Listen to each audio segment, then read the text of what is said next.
Ке ги најавам двајца Сашовци во студиото, Сашо Пандилов и Сашо Илиев. Ива сега знаеш, значи ова е Сашо Пандилов, ова е Сашо Илиев, да нема забуни, да. Добро утро, ви благодарам за овој начин на комуникација преку медиумите, или ние ќе бидеме она што треба да им го кажете вие пак на сите оние кои што ова утро не гледаат. Што е интересно, или како започнавме јутро во Самарча, дали верувате во исполнување на вашите соништа? Нели многу често ние сите се прашуваме.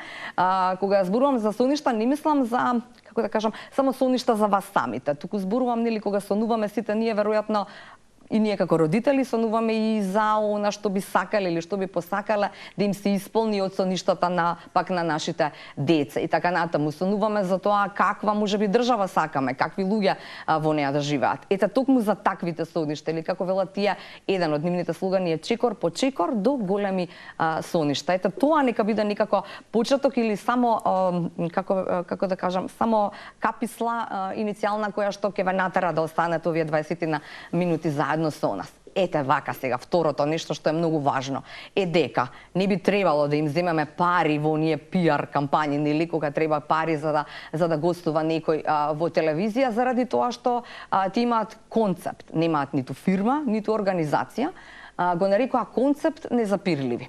Интересно е дека љубовта е онаа која што ги поврзува и го создава концептот незапирливи, и верувајте, се радувам заради тоа што луѓето кои што нели создале некакви бенефити за себе самите и своето семејство, неколку мина, нели тука, кои што пак решија дел од својот профит или дел од она што можеби можеле да го поделат со своите, да го инвестираат во еден ваков концепт, ќе ни кажат многу повеќе. Значи, Сашо Пандилов е основачот, другиот Сашо Илиев е менаџерот во концептот Незапирливи.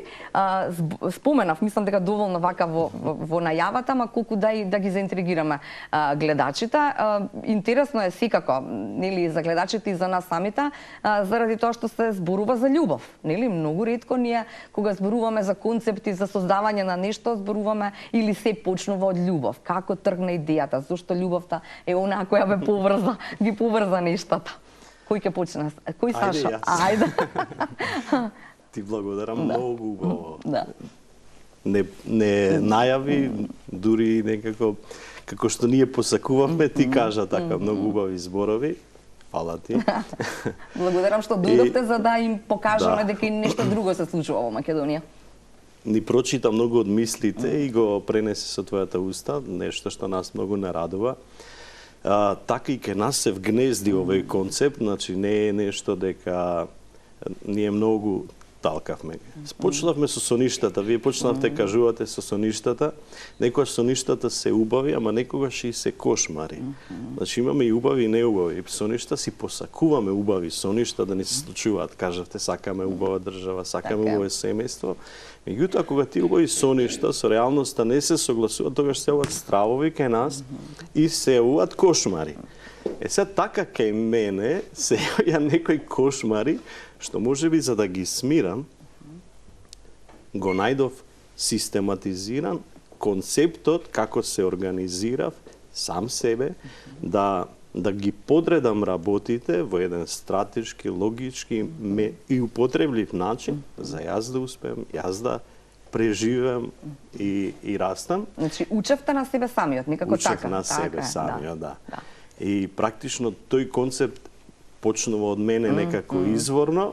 Како го пронесовте на оние кои што се со вас, нели? Другиот Саша доаѓа во приказната во однос на, да речеме, остварувањето или склопувањето на коцките од некаков мозаик. И онда после дополнјам да дојдеме до тој момент.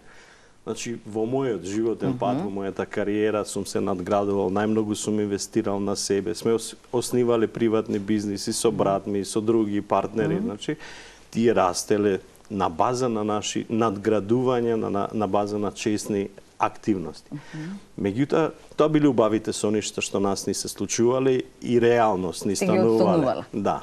Она што викаме кошмар е секојдневието и проблемите што се случувале во заедницата. Сега, овој концепт почна од мене, меѓутоа е за заедницата. И затоа, кога реков, добре, јас се надградив, нели, успеваме, ги остваруваме нашите сонешта на наши блиски, што сега може да направиме за заедницата. И затоа направивме истражувања, се зафативме за ова проект или овој ангажман некаде пред една година. И правевме... идем на една година, така си зрее. Си зрее, да. Добро, да.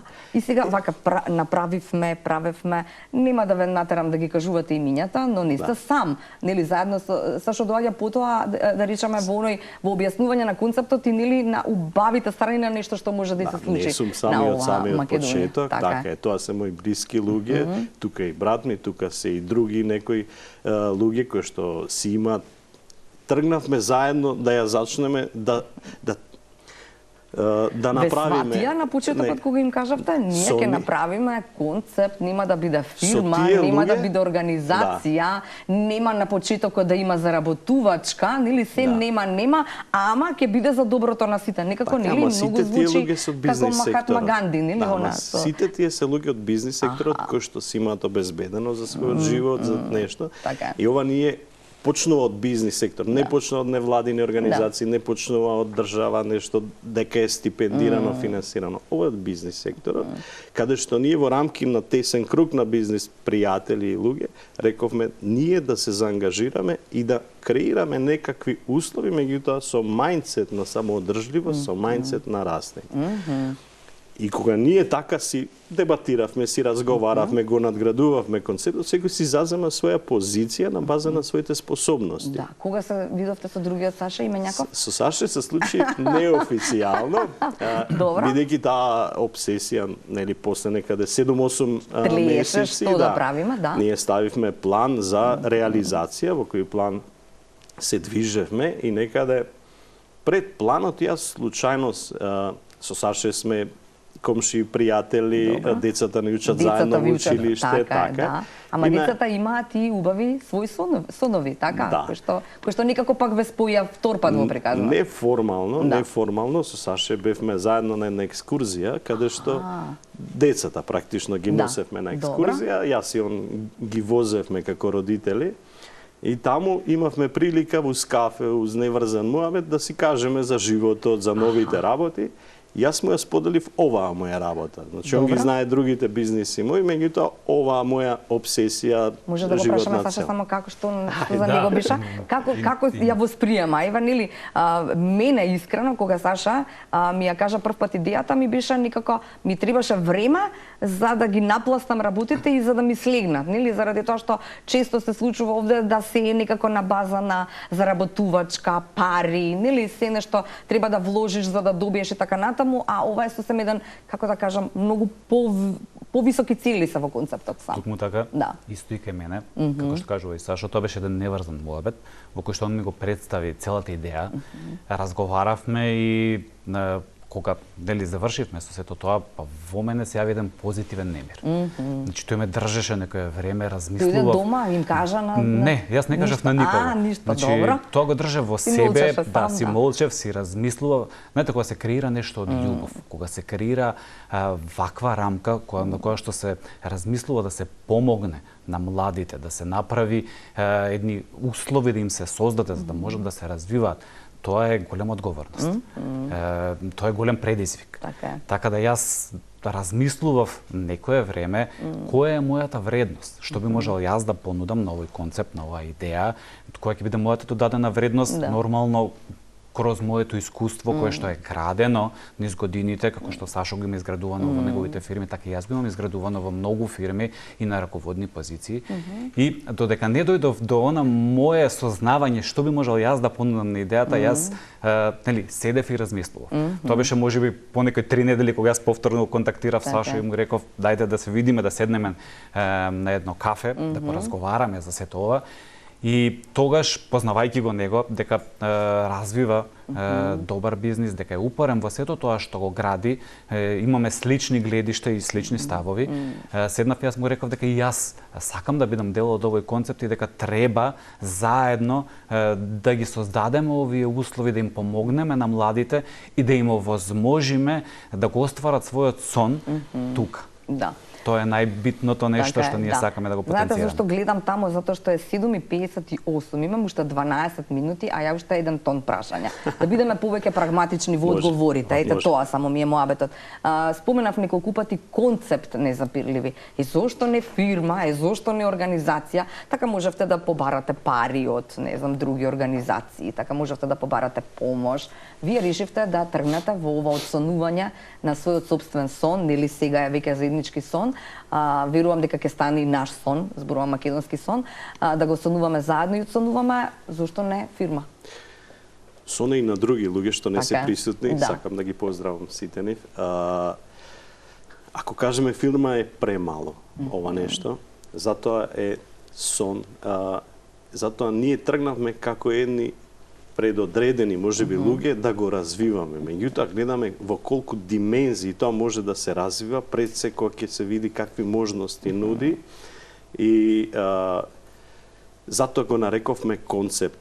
Сакавме нешто да биде поопшто, да не му стави граница, да не му стави лимит. Нити па луѓето да сватат дека еве некој сега сака од мене да заработи, туку нашата филозофија од самиот старт е дека секој мора да има свој бенефит. Кој да се вклучи, да го поддржи, без разлика како, мора да се пронајде кај него уникатниот бенефит, личен, професионален, како тој ќе направи бенефит на незапирливи, на заедницата на незапирливи, и само тогаш тоа да расте одржливо. Морам да прашам, кој е кумот, Саша? Другиот. Како дојде до незапирливи? Кумот Сашо. Пред него е кумот. Пред мене, меѓутоа е многу интересна приказната за незапирливи. Бидејќи, знаете, се што е природно е и незапирливо. Како, знаете, кога ќе го посадите семето во почвата, треба му дадете добри услови за да тоа може да расте. Значи, никулецот да изрти. Колку и да изгледа тој кревок, значи тој сепак ќе го пронајде својот пат, ќе се пробие. Така и ние сметаме дека нели со овој концепт, следејќи го овој концепт, со правилна поддршка и менторство, секој е незапирлив. Значи, не сме ние незапирливите. Значи, незапирливи се сите оние кои што ќе го препознаат можноста и успехот за развој преку овој концепт, тие се вистинските незапирливи. Да. Само гледам колку имаме уште, се договоривме дека Новак Џоковиќ ќе ни биде, како да кажам, примерот за некако, ајде да се обидеме сега да си посакаме некои 3-4 минути, да го скручите тоа во 3-4 некаде минутки, ако можете. Значи, како низ призмата на Новак Џоковиќ, неговата кариера и растењето на самиот тој, нели, и за себе самиот, но и за заедницата, што значи Србија, како вие го гледате сето тоа, нели, како незапирливите го гледаат сето тоа да се уствари. Што би рекле? Откако го креиравме концептот на незапирливи, растот во разни нивоа и потреба од нивни трансформации во нивоата, тоа е она што ние, како кажеме, го откривме како ДНК на успехот, меѓутоа после го доразвивме и ДНК на животот, па сега ги спојуваме како баланс на кариера и живот. Така почнавме да читаме и анализираме успех на други, веќе познати индивидуи. Веќе секого кога ќе го погледнеме како личност, како успешна, докажана личност и се навраќаме во времето назад, ние ги гледаме тие негови трансформации што ги правил практично по она што ние сме го креира. Ајде, ќе го кажеме и Новак Џоковиќ, затоа што тој е познат, актуелен, најдобро да научиме што значи концептот. Во нашиот концепт првото ниво е да го откриеш талентот, да го засакаш талентот и да го тргнеш твојот животен пат. Освен талентот да си го направиш, да ја направиш твојата смисла, што можеби понатака ќе дојде во развојот на кариерата. Ке Новак Џоковиќ, напишано во последната книга која што е за неговата кариера, е наведено дека тој на 5 години е откриен од тамошна жена која што била за тениската репрезентација во Србија главна, како дете кое што во Златибор или Копаоник гледал преку теренот како вежбаат други деца за тенис.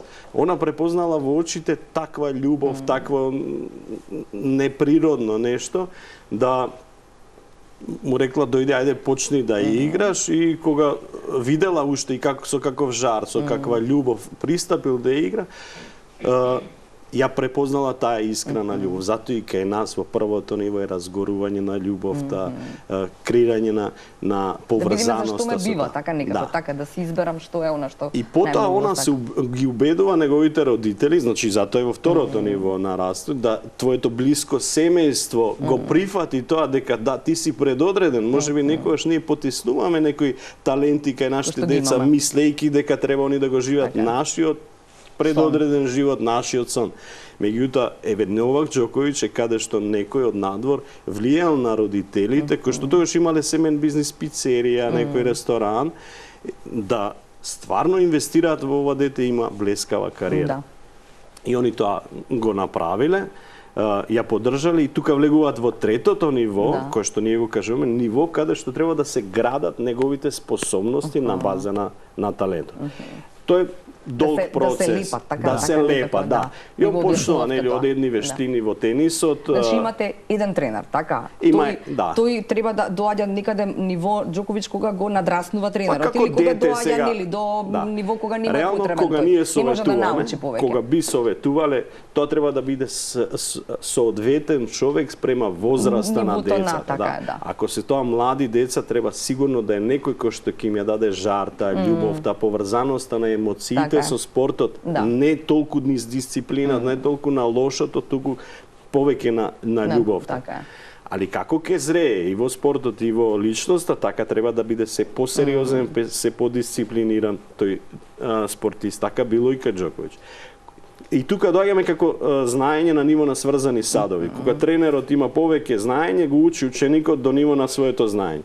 Потоа неговите родители одат кај подобри тренери, најмуваат и го градат Џоковиќ. Доаѓаат во ниво каде што веќе он се изградува на локалниот тениски пазар, и најмуваат странски, продаваат домови, се што имаат продаваат, само вложуваат, ама и тој возвраќа, тој оди напред. Се гради и оди напред. И подоцна доаѓаат ситниците. Значи, вие кога ќе го стигнете тој максимум на тренери, ситници се лепат и го правите големиот облак, каде што една од ситниците негови е на пример каде што еден од тренерите му открива проблем со очите, и со само вградување на леки или корекција. Уште подобар. А и она ми интересно со анатомските влошки. Па друг тренер му открива дека може да ги повреди колената заради неговиот агресивен стил на игра. Па му даваат анатомски влошки и сите тие ситни промени, затоа ние викаме чекор по чекор до големи соништа. Ситни промени, меѓутоа тој денес прави такви ситни промени да иде напред. Морам да ве прекинам, знаете што ме интересира уште нешто само, може и другиот Саша. Значи што е она што го издвојува Новак Џоковиќ во вашата приказна или зошто баш Новак Џоковиќ? Заради тоа што тој и неговиот сон е сон и за една цела нација. Што сака да докажа тој на почетокот? Он го брка својот сон. Меѓутоа, со бркањето на својот сон, он ја повлекува целата нација. Така. Значи, нацијата го препознава неговиот и успех, се поистоветува со него, така да одат сите заедно напред. Значи, таа е нашата идеја. Незапирливо, точно. Нели, незапирливоста треба да ве води, да се препознаете во неја, за да имате нешто преку кое што ќе растете и ќе се развивате. Идејата е, нели, преку, и како што каже и Сашо, ние градиме база на соработници кои што ќе помогнат во тој развој, кои што ќе помогнат да се развива соодветно на нивото секоја кариера на секоја индивидуа. Од повеќе, знаете, една индивидуа можеби нема да направи голема промена. Меѓутоа, повеќе индивидуи заедно кога ќе се спојат и кога ќе размислуваат сите исто заеднички во еден концепт, тогаш промената навистина ќе настапи. Така е, еве сега да речеме, еве пред самиот крај уште еден пример, можеби. Што да направиме или по примерот на Џоковиќ и на она што тие го направија или тој го направи за својата нација, еве коментарите да ги земеме, нели, еве пред самиот крај како сумирање, нели имаме уште 2-3 минутки колку што гледам. Да речеме, ракометарите ни се сега некој или ракометот ни е години наназад нешто што не спојува, не обединува, не правеше понезапирлив еден период, па потоа спласнува се онаа генерација си замина од подобрите, нели, сега се деца кои што треба да почнат да се градат во своите кариери. Како тоа двајцата Сашовци и тимот кој што нели почнува да се шири некако во приказната го замислуваат? Како да тие млади деца станат незапирливи или како да сонуваат, како велите, за големи соништа? За големи мора да сонуваат за големи соништа, за да се остваруваат големите соништа. Ке ме научите имена како да сонуваме за големи соништа. Само не се плашите да сонувате големи соништа. Да. Тоа е првиот клуч на успехот, да не се плашите од големите соништа, али и да не го одредувате времето. Само сонувајте ги, посакувајте си и одите си во тој пат. Добро. Што да кажеме за ракометарите? Вака сега. Се договоривте со двајцата Сашовци како ќе оди концептот, свешта како ќе правите со ракометарите? Или уште на почеток? Ние сме отворени за соработка со секој. Секој што ќе се препознае себе си, што ќе ја побара нашата помош, ние сме тука. Тука е така. Знаете како викаат некои прво да ја поддржи концептот, али накратко ќе сумирам. Ако се изградат индивидуи кои што ќе се они самите ќе растат како незапирливи. Меѓутоа ќе растат и на тој начин дека мора да се свесни да соработуваат со сите други. Тогаш се случува промена, значи тогаш просто ќе остане дел од оваа утринска на Телма, па верувам и од другите изданија, нели, на Телма и другите медиуми, само за да си посакаме дека и преку вакви интересни концепти можеме да си помогнеме. Не само себе си, своите деца, туку и на целата нација. Ви благодарам за овој дел, некако сублиматот беше многу интересен, па ќе видиме што ќе значат нивните патишта потоа во концептот, нели, на незапирливост или незапирливи.